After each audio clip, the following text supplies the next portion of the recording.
오늘 우리는 2000여 년 전 오순절 성령 강림 사건 때 하나님께서 성령 하나님을 보내신 그날을 기념해서 이렇게 성령 강림절로 지킵니다. 이 오순절 성령 강림 사건에 대해서는 이미 많은 말씀들을 들어서 우리가 잘 알고 있습니다. 오순절 성령 강림이 언제 어떻게 있었는지, 그리고 그 후에 일이 어떻게 되었는지에 대해서는 사도행전에, 특히 사도행전 1장, 2장에 잘 기록되어 있고, 그래서 그 내용 우리가 익히 압니다. 그래서 오늘은 조금 방향을 달리해서 이 오순절 성령 강림 사건이 왜 일어나게 되었는가, 이전에 없던 일인데 왜 성령 하나님께서 우리 안에 거하시기 위해서 오셔야 했는가? 왜 성부 하나님께서 이 모든 것을 기획하시고 또 실제 그렇게 되도록 하셨는가? 이런 내용에 대해서 말씀을 드리고자 합니다.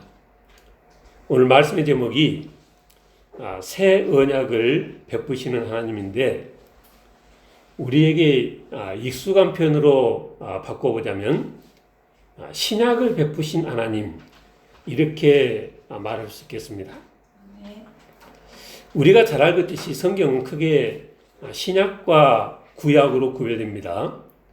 신약과 구약이란 것은 율법, 예언약, 그리고 십자가 복음, 새 언약, 이렇습니다. 근데 주님의 십자가 대속의 죽으심과 오순절 성령 강림으로 이어지는 이 복음 사건이 어느 날 갑자기 시작된 것이 아니고, 구약시대 이스라엘 백성들이 포로로 끌려가기 전부터 하나님께서 미리미리 예고하셨던 사건입니다. 미리 그렇게 예고하신 것은 다른 이유가 아니라, 장차 나라가 멸망당하고 힘든 포로 생활을 하게 되면 그 이스라엘 백성들에게 소망이 되라고 이렇게 미리미리 일러주신 것입니다. 그렇게 장차 있을 새 언약 시대, 즉 신약 시대에 대한 언급이 오늘 함께 교도관 본문이고요. 그리고 구약의 또 한 군데는 에스겔서 36장에 나옵니다. 근데 이 예레미야 31장 그리고 에스겔 36장 말씀들이 구약 선지서, 그 선지서 중에서도 아주 두꺼운 책들이잖아요. 그래서 구약 그 선지서 한가운데 있어서 우리가 참 읽을 기회가 잘 없겠다, 그렇게 생각도 되지만, 근데 오늘 함께 교도관 이 본 말씀은 신약 히브리 8장에 그렇게 그대로 인용되어 있습니다. 그래서 오늘은 짧은 이 4절 본문이지만 이 새 언약에 대해서 함께 말씀을 살펴보자 하는 것입니다. 31절에 보니까 여호와의 말씀이니라, 보라 날이 이르니 내가 이스라엘 집과 유다 집에 새 언약을 맺으리라 그랬습니다. 그러니까 새 언약을 맺겠다 하셨다는 이 말은 옛 언약이 있다는 말이죠. 32절에서는 이 옛 언약에 대해서 뭐라고 하시냐면, 이 언약은 내가 그들의 조상들의 손을 잡고 애굽 땅에서 인도하여 내던 날에 맺은 것과 같지 않을 것은 내가 그들의 남편이 되었어도 그들이 내 언약을 깨뜨렸습니다. 그랬습니다. 그러니까 우리가 잘 아는 것처럼 출애굽한 이후 시내산에서 맺은 언약이 옛 언약인데, 이 시내산에 주어진 율법이 옛 언약이고, 하나님께서 이 율법을 두 돌판에 친히 기록해 주셨습니다. 근데 하나님께서 이 율법이라는 옛 언약 말고 왜 새 언약을 또 다시 맺으시는 것인가? 하반절에 보니까 내가 그들의 남편이 되었어도 그들이 내 언약을 깨뜨렸기 때문이라는 것입니다. 하나님께서 그들의 남편이 되었다는 것은 그만큼 이스라엘 백성들을 사랑하셨다는 것이고, 그만큼 이스라엘 백성들에게 은혜를 베푸셨다는 것이고, 그에 상응하는 이스라엘 백성들의 사랑을 구하셨다는 것인데, 이스라엘 백성들이 창기처럼 하나님으로부터 등을 돌려 온갖 우상 섬기는 음행을 일삼아서 하나님께서 율법 언약을 깨뜨렸던 것입니다. 그러나 우리 하나님께서는 그렇다고 당신의 사랑하는 백성들을 포기할 수 없으셨습니다.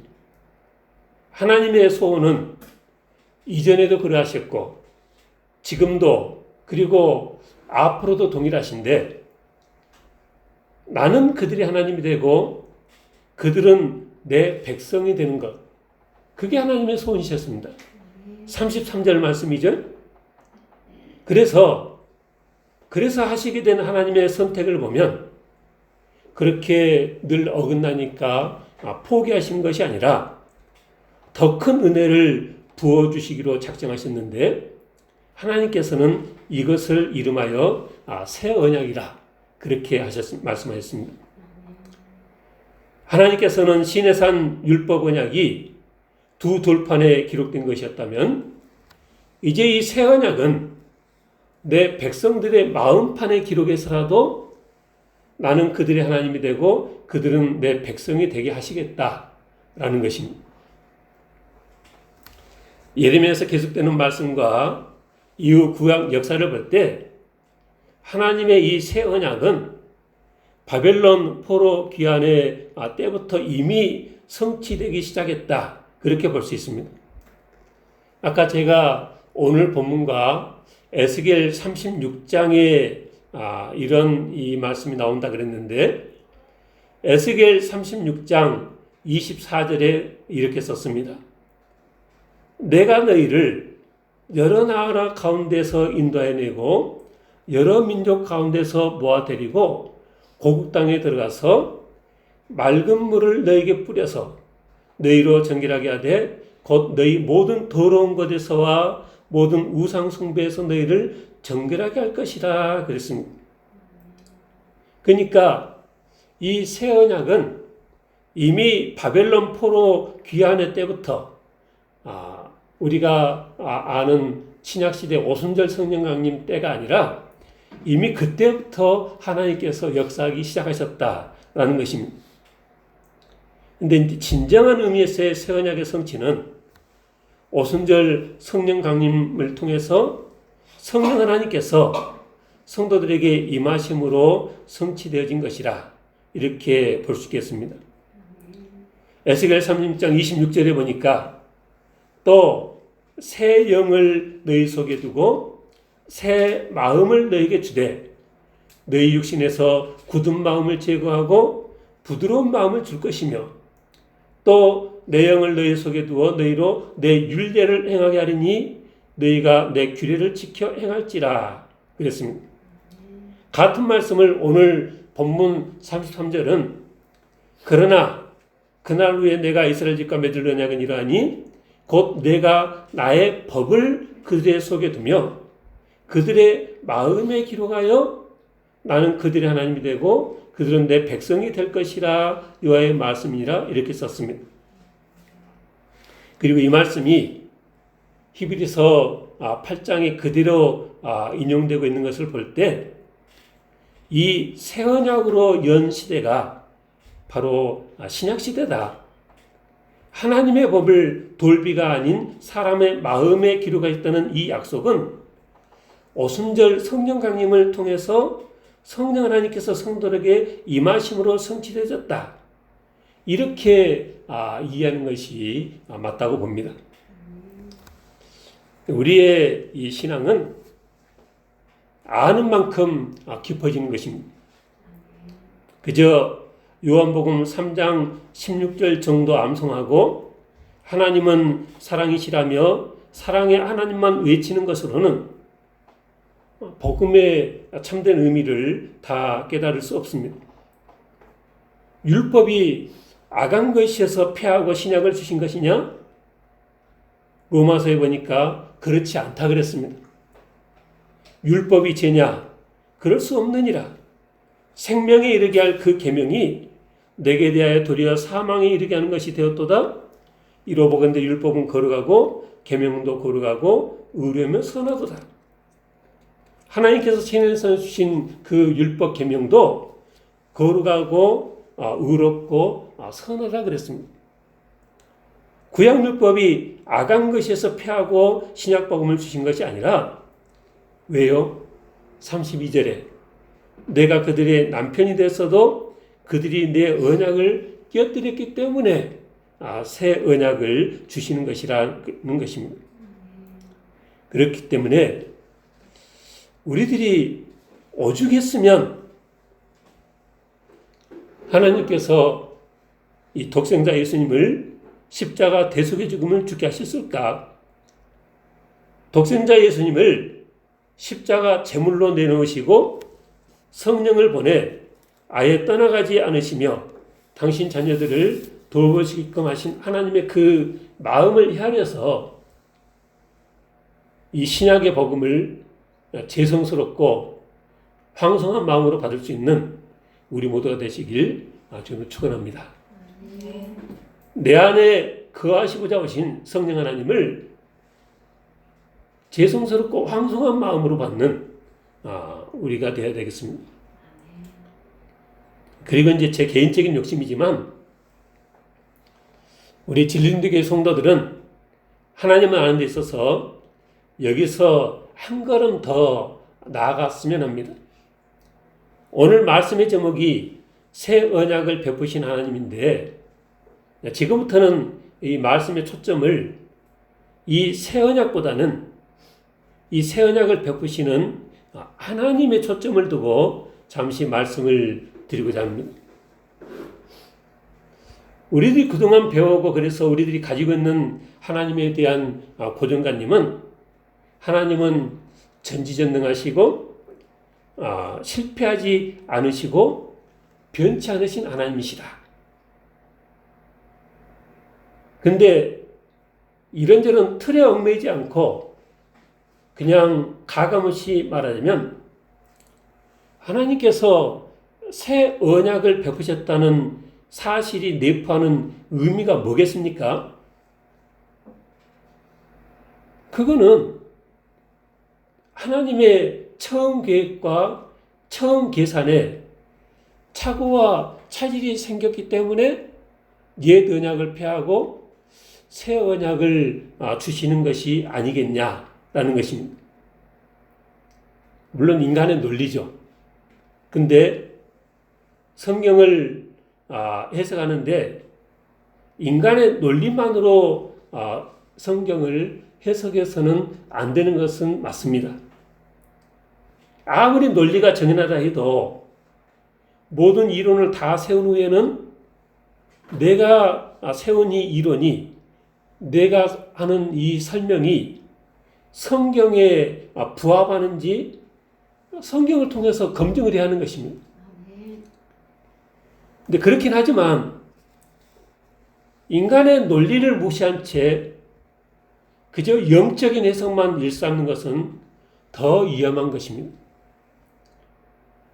생각해 보면 우리가 가지고 있는 이 논리라는 것이 우리가 만들어서 쓰는 것이 아니라 생각해 보면 하나님께서 주신 것입니다. 그래서 적절하게만 사용하면 아주 유용한 것이 이 논리입니다. 그리고 하나님께서 주신 이 논리대로 하자면 성경은 하나님에 대해서 후회하시는 하나님, 때로는 근심도 하시고 때로는 그 생각을 바꾸시기도 하시는 하나님이 맞습니다.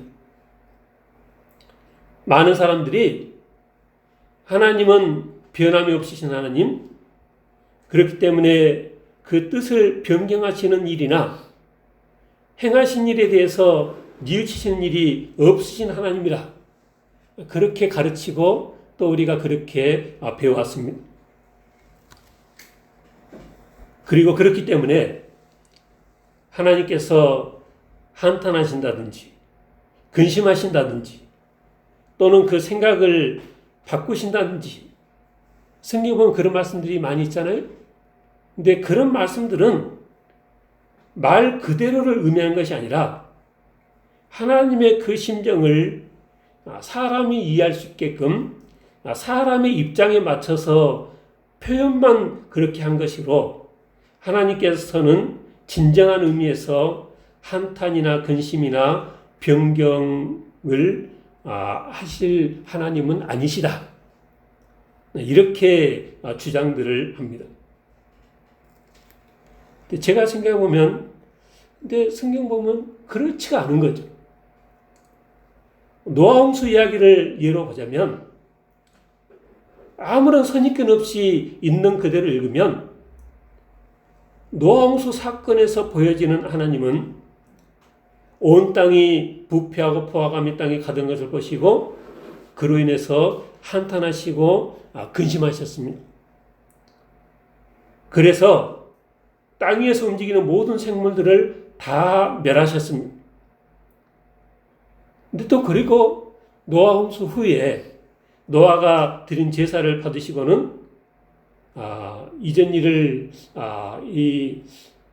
안타깝게 여기시고 다시는 홍수로 다 죽이는 일은 하지 않으시겠다. 또 그렇게 다짐도 하십니다. 그렇다면 왜 많은 학자들이 많은 성도들이 성경을 있는 그대로 받아들이지 않는 것인가? 제 생각해 볼 때 굳이 설명해 보자면 우리가 이 줄 끓듯이 변덕이 심한 세상을 살면서 그런 세상에 염증이 나서 내가 믿고 의지할 신은 영원히 한결같으신 분이시기를 바라셔서 그렇게 하는 것이 아닌가. 그렇게 설명을 해볼 수 있겠습니다. 내가 믿고 의지할 신은 우리처럼 이 세상처럼 미리 예상 못하고 예상 밖의 현실에 직면하는 그런 신이 아니라 무엇이든지 영원 전부터 계획하신 대로 한치의 오차도 없이 이루시는 전지전능하신 하나님이기를 바라서라. 그렇게 설명해 볼 수 있겠습니다. 그래서 이 교리라는 권위에 의지해서 성경에 나오는 다른 모습의 하나님은 그 교리의 틀 뒤에 가려두고 내가 원하는 모습의 하나님만 그렇게 말하는 것이 아닌가. 그들의 바람과는 달리 하나님께서는 정말 한탄하시고 근심하시고 후회하시고 하셨음에도 불구하고 우리는 그런 것은 다 무시하고 하나님은 변치 않으시고 실패가 없으시고 영원 불변하시다. 그렇게 믿는다는 것입니다. 근데 하나님께서 온 땅이 부패하고 포악이 땅에 가득한 것을 보시고도 실제로는 한탄하신 것이 아니라든지 실제로는 근심하신 것이 아니라면 그럼 왜 그때 그 많은 아이들을 다 홍수로 멸하신 것입니까? 감정에 아무런 미동도 없었음에도 불구하고 그러셨다면 오히려 그게 더 두려운 일 아니겠습니까? 사람들은 필요에 의해서 하나님을 그 헬라 철학의 여러 형이상학적인 개념으로 포장해서 변치 않으신 하나님, 후회가 없으신 하나님, 아니 후회하실 수 없으신 하나님이라 이렇게 주장합니다. 그런데 우리 인생들을 진지하게 사랑하시고 당신이 만드신 이 세상에 집중하셔서 나중에는 독생자 예수님을 십자가 대속제물로까지 내놓으신 하나님을 우리가 그렇게 말하면 그것은 하나님의 사랑에 대한 모독인 것이라는 것입니다. 우리는 맹목적으로 주입되어진 교리를 되뇌일 것이 아니라 말씀을 읽을 때 집중해서 내가 믿고 섬긴 하나님께서 어떤 분이신가 거기에 집중해서 말씀을 읽어야 합니다. 그러니까 직장생활하는 사람들이 본능적으로 우리 사장님이 뭘 좋아하시는가, 이 상사가 어떤 분인가에 이렇게 촉각을 곤두세웁니다. 상사의 생각이 어떤지, 취향이 어떤지, 취미는 뭔지, 어떤 상사에 관계된 모든 것을 알려 하는 거죠. 왜? 내 상사니까. 근데 신앙생활에서 보면 많은 성도들이 내가 믿고 섬기는 하나님께서 어떤 분이신가에 그런 관심이 그렇게 많지 않아 보이더라는 것입니다. 그냥 굳어진 내 그 생각을 가지고 그냥 습관처럼 신앙생활을 해나갑니다. 근데 말씀드린 것처럼 하나님께서는 정말 흥분할 일이고 분을 이기지 못해 하고 계시는데 신학자란 사람들이 성도란 사람들이 말하기를 우리 하나님은 그런 일로 분을 내시는 분이 아니셔. 하나님께서는 이미 생각을 바꾸시고 들어쓰던 사람도 다 버렸는데도 신학자란 사람들이 성도란 사람들이 말하기를 우리 하나님은 변함이 없으신 하나님이시여. 그렇게 말하면 그런 말을 들을 때 하나님의 마음이 얼마나 언짢으시겠습니까? 건축하는 사람들 말을 들어보면 제일 어려운 것이 기존 집을 그대로 두고 이렇게 저렇게 고치는 작업이란 다 헐고 제로에서 새로 지으면 쉬운데 기존 뼈대가 그대로 남아있으면 이게 고쳐도 한계가 있는 것입니다. 우리 신앙의 집은 어떻게 성경적으로 잘 지어져 가고 있습니까? 우리가 가지고 있는 하나님에 대한 개념들은 실제 하나님의 모습에 얼마나 정확히 일치합니까? 아니면 맞든지 말든지 아무 관심이 없이 그냥 하던 대로 신앙생활 하십니까?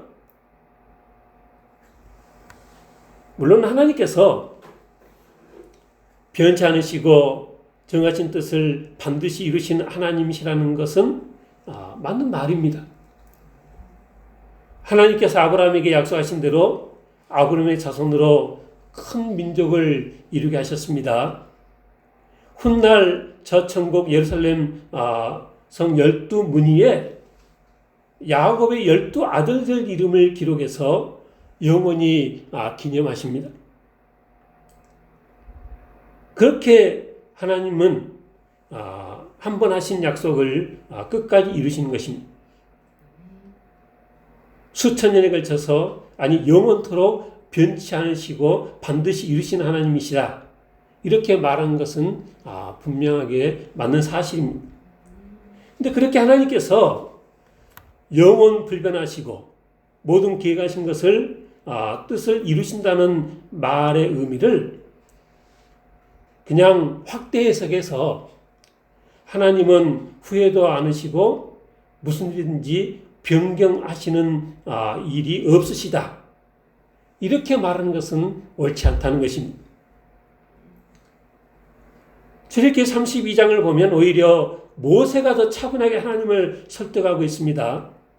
하나님은 보면은 성격도 급하시고 불의를 참지 못하시고 그래서 이스라엘 백성들을 다 멸하고 내가 모세 너로 다시금 이 민족을 세우겠다 하셨는데 모세가 하나님께 간구하니까 하나님께서 모세의 그 기도를 들으시고 그 뜻을 돌이키사 말씀하신 하를 그 백성에게 내리지 아니하셨다는 것을 우리가 봅니다. 말씀을 정리하겠습니다. 하나님께서 새 언약을 베풀었다는 것은 하나님의 처음 언약, 옛 언약에 착오와 차질이 있었다는 것은 맞는 말입니다. 그것까지 부정할 것은 아닌 거죠. 근데 이것은 하나님 쪽에 문제가 있어서 그렇게 된 것이 아니라 하나님께서 그들의 남편이 되셨음에도 불구하고 이스라엘 백성들이 그 첫 언약을 깨뜨려서 일이 그렇게 된 것입니다. 하나님께서는 전지전능하셔서 우리가 어떻게 하든 영향을 받지 않고 당신의 뜻을 이루어 가십니까? 성경에 보니까 그렇지가 않습니다. 수시로 많이 분노하시고 수시로 한탄하시고 또 후회하십니다. 그렇기에 신약시대를 사는 우리들은 이 옛 언약을 폐하시고 새 언약을 베푸셨던 하나님, 더 큰 은혜를 베푸셔야만 했던 그 하나님의 그 심정을 헤아릴 수 있어야 되겠다는 것입니다. 구약시대 성도들은 하나님의 계명인 율법에 순종하지 않았습니다. 그래서 하나님께서는 결국은 이 옛 언약을 폐하고 새 언약을 주기로 약속하셨고 때가 되자 약속하신 대로 성령 하나님을 우리에게 보내셨습니다. 근데 이런 하나님의 은혜를 받은 신약시대 성도들도 보면은 여전히 하나님의 명령에 많이 순종하지 않습니다. 생육하고 번성하라는 명령에 불순종해서 이 시대는 젊은 남녀들이 결혼을 꺼리고 결혼을 해도 자녀를 낳으려 하지 않습니다. 하나님의 명령에 불순종하는 것입니다. 5월 가정의 달이고 지난 21일은 또 부부의 날이고 그런데 성경은 남편들에게 그리스도께서 교회를 사랑하듯이 그렇게 아내를 사랑하셨고 또 아내들에게는 남편의 돕는 배필이 되라 하셨지만 성도들의 가정을 보면 하나님의 말씀이 그렇게 전적으로 순종하는 것 같지는 않습니다. 오늘 우리가 26년 상반기 이후 추천절로 정해 지키고 있는데 예수님께서는 땅까지 내이르러 증인이 되라 또 모든 민족을 제자 삼으라 하셨지만 우리는 그 명령에도 그렇게 열심히 순종하는 모습이 없어 보입니다.